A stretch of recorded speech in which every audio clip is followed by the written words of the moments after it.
Kā maksāt mazāk kapitāla ienākumu nodokli no īpašuma pārdošanas? Vai tas ir iespējams?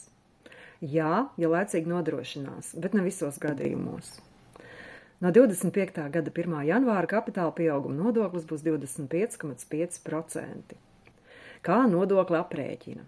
Īpašuma pārdošanas cena mīnus summa, par kādu īpašumu nopirkāt, mīnus īpašumā veikto ieguldījumu vērtība. No iegūtā skaitļa būs jāsamaksā 25,5% kapitāla ienākuma nodoklis. Tātad jāspēj pierādīt īpašumā veikto ieguldījumu vērtību. Jo tā lielāka, jo mazāk nodokļu summa jāmaksā. Te noderēs visi dokumenti un maksājumi, kas apliecina, ka īpašumā esat veikuši remontdarbus, labiekārtošanu, pirkuši būvmateriālus. Hipotēkas dzēšana nav uzskatām par īpašumu uzlabošanu. Paša spēkiem veiktais darbs arī netiks ņemts vērā.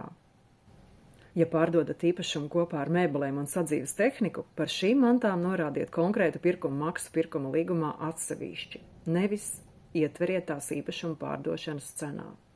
Par mantu pārdošanu kapitāla nodoklis nav jāmaksā.